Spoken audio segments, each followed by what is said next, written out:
Morning, Sir Richard. Morning.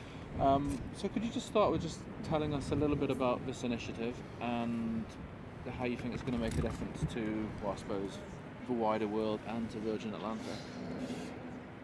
Well, I've been lucky enough to make some quite exciting announcements in my lifetime, and I think this is perhaps one of the most exciting.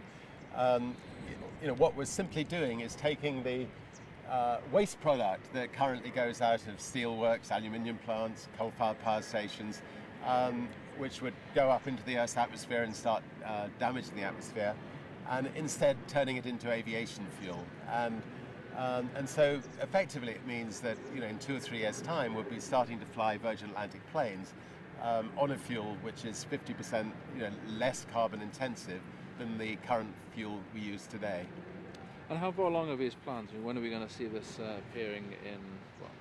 being used in Virgin planes or other aircraft? Very soon. I mean, 24 months from now we should have planes flying from Shanghai, flying from Delhi, using this fuel, and then we want to start rolling it out around the rest of the Virgin Atlantic fleet, and perhaps as importantly,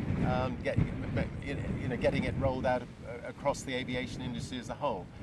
There is enough fuel that is just sent up into the Earth's atmosphere that can be converted into jet fuel, I suspect, to power most of the airlines that are flying today. So the airline industry could radically transform its carbon output, and instead of being the industry that everybody points a finger at, it could well become the industry that people cite as one of the best examples of an industry that's managed to completely change itself.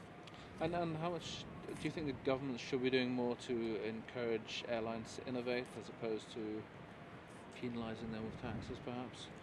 Yes, look, I think the passengers have been taxed enough by governments, and what we would say to governments is simply, look, with airlines like Virgin Atlantic that are reducing our carbon output, please reduce the amount of taxes that you're leveraging on our passengers, and that will then encourage other airlines to follow the Virgin Atlantic's lead.